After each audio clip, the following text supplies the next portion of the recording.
So hello and welcome back to the channel, guys. Now, that title was not clickbait.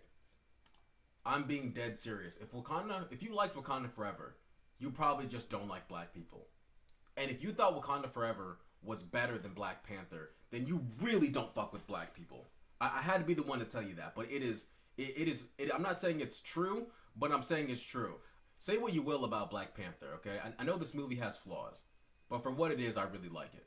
It is a good black story. Okay, someone who is African American, someone who is African, someone who is English and black could watch this movie and have a unique experience with it. Especially if someone who lives in Europe, or someone who lives in America, but they also have like relatives and family that live in Africa and friends that live in Africa.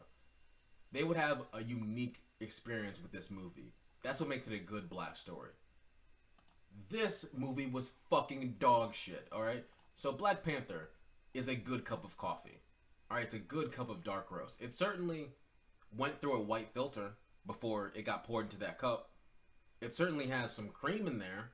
It certainly has some sugar in there, some white sugar, not brown sugar. But all that being said, it is still a good cup of coffee. This shit is a fucking frappuccino. There is not an ounce of coffee. There's not an ounce of cocoa in there. Not a drop. Like, this shit is a pup cup. Not even, it's a pup cup that you're trying to tell me it is a cup of coffee. This movie was ridiculous. This conflict is fucking asinine. The ability for this so-called, like, hundreds of year old leader to try and negotiate with a country, a superpower of a country that has the same exact resources and weaponry is asinine. It makes no sense. If you don't look at this from the Western lens, from the lens of, at the end of the day, the Western world must be protected and safe, this movie is ridiculous. It makes no fucking sense. That fucking mermaid dude, whatever, he backs them into a corner and creates a conflict for no fucking reason. He makes an enemy with his superpower for basically overnight. This was fucking dog shit. This movie was fucking terrible. This is one of the worst Marvel movies I've seen in a long time. Like, this shit fucking sucked.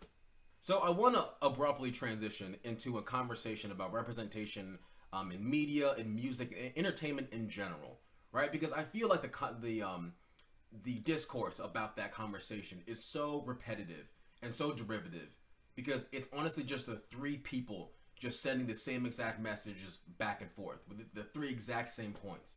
There's three kinds of people that have an opinion about that, right? The first one is the high off their own farts yuppie fucks, right? That want to get cool points, that want to get brown points for, watching diverse this, or supporting diverse that, or casting diverse this, and yada yada yada. You probably know what I'm talking about. It's the kind of person that's like, oh, you know what, I could totally have an N-word pass anytime I apply for it, okay? I can have it whenever I want. I just don't want to say it.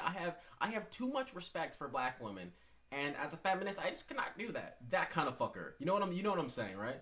It's the kind of person where it's like, dude, you're not as woke as you think you are. Like, you actually just sound a little bit dumb for real.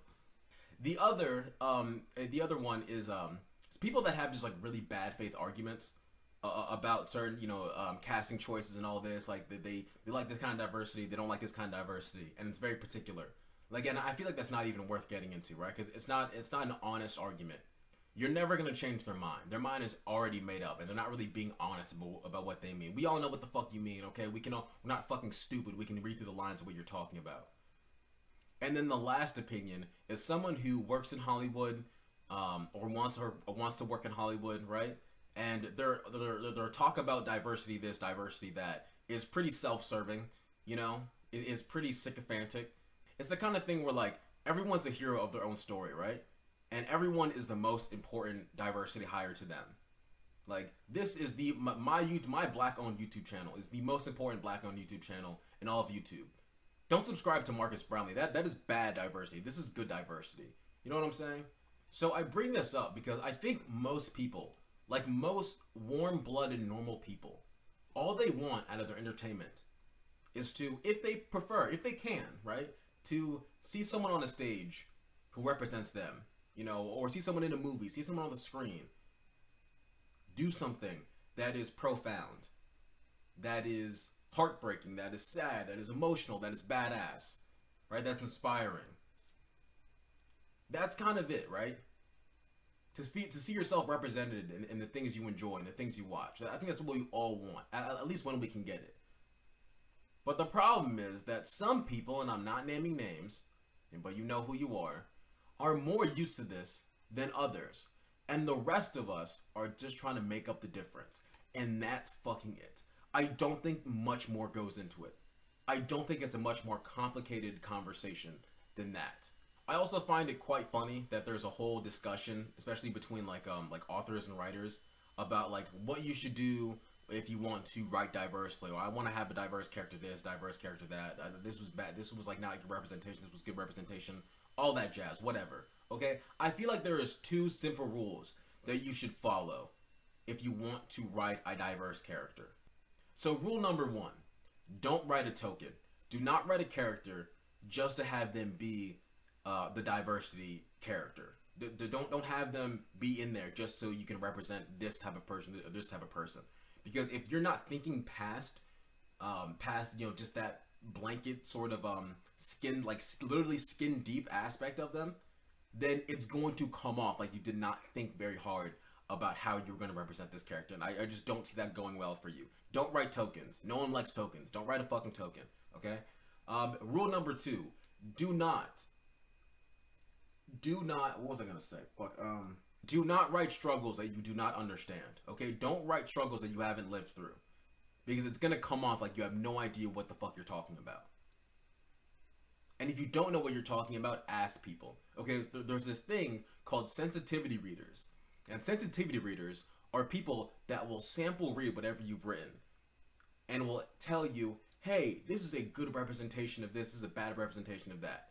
You can find sensitivity readers for, every types of race and culture, disability, mental disorder, all that kind of stuff. There's probably someone willing to give you a few pointers. Now, with that being said, those people are not a monolith. Someone could have, the exact same conditions, have lived the exact same life, but have two different opinions about how they want to be represented. So, at the end of the day, it is an opinion, but it's a worthwhile opinion to get, right? It can definitely probably save your ass and help you avoid mistakes that you'd otherwise fall into without thinking about it, right? So, for example, right, let's say you want to write a black superhero character or a black fantasy character. For the love of fucking God, please, please, please, don't have his father out of the picture for no fucking reason, okay? Don't have him play basketball, and please don't give him lightning powers. Holy shit, please don't give him lightning or electricity powers. All I'm asking, right? And none of those things are bad on their own. Those could all combine to make a really cool, interesting character, right? But it seems too eerily similar to things we've seen before, things we've heard before, things we've watched before, and it's gonna come off like, did you even think 2 seconds about what you wanted to write in this character to be? That's how it's gonna come off. All right, don't worry, I'm gonna step off my soapbox in just a second. I just feel like that the discourse when it comes to writing diversely, when it comes to casting diversely, diverse movies, is just so repetitive and useless. I think what it comes down to is that if you just let people from similar cultures have creative freedom, they're gonna cook some fucking amazing shit. They're gonna make something awesome, right? If you have Asian directors and Asian writers and Asian actors make an Asian movie, it's gonna fucking slap. If you have black actors or African actors or black writers and African writers and black directors and African directors, I'm not saying that this guy's black and she's African. I'm just they're probably gonna make some shit that absolutely slaps, and it's gonna be good. I think that's all you need to do. You need to give the right people creative freedom, and they're gonna express themselves wholeheartedly, and it's gonna be fucking awesome. And other people in the audience may not understand it. For sure, they may not get it, but if it's good, it's good. And that's it. That's all I have to say about that. So let me know what you guys think about this point about diversity in writing and acting, whatever you care about the most. I want to know your opinion about that, because I feel like it is such a nothing burger of an argument. Be good, like get good, make good stuff, and you will be represented well. That's kind of it. I don't see it as more complicated than that. And this movie was fucking trash. This movie was fucking abominable. I'm actually so mad. I honestly hope that they just recast the Black Panther and then they just reboot this because I cannot watch another one of these. Like, God, this movie sucks so bad. Holy fucking shit! How did people say this was good? Holy fucking shit, man. Fuck. Golly. I would rather go back to Jim Crow. Like, if there was an I'm just riffing right now. Don't take this seriously. But if there was an alternate reality where we're still living in Jim Crow times, but we get like 7 good Black Panther movies, I think it might be worth it.